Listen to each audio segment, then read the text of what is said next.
ট্যাঙ্কি লোড করে নিচ্ছে, এমনকি মাটির কলসি পর্যন্ত নিয়ে এসে তেল নিচ্ছে, এরকম অবস্থা। বিশ্ববাজারে আপনার একটা অস্থিরতা বিরাজ করছে এবং বাইরে থেকে তেল আসা ইটা বন্ধ হয়ে গেছে।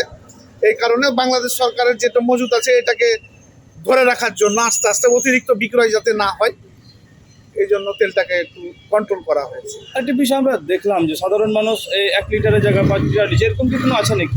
ট্যাঙ্কি লোড করে নিচ্ছে, এমনকি মাটির কলসি পর্যন্ত নিয়ে এসে তেল নিচ্ছে, এরকম অবস্থা। একবার যেমন লবণের জন্য হাহাকার পড়েছিল বাংলাদেশে, ঠিক তেলের ব্যাপারটা ওরকম করছে। একটা মোটর সাইকেলকে 300 টাকা করে তেল দিলে সে দিনে 4 বার তেল নিচ্ছে।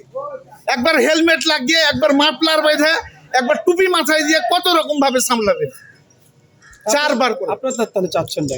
আমরা চাচ্ছি যে একটা সুন্দর সুস্থ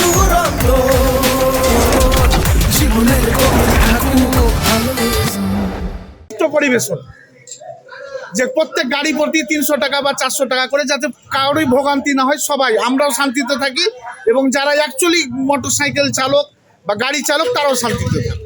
তেলটা আপনার চরম কষ্ট করার মতো আছে, খুবই কষ্টের মধ্যে আছি। এটা আপনাদের আমরা দেখছি যে কোনো ভাবে এটা দেখছে বিয়া হোক, এটা সুরা হোক, আমরা এটাই চাচ্ছি। জনগণ এটা আপনার রমজান মাসে চরম ভোগান্তির মধ্যে আছে তেল নিয়ে।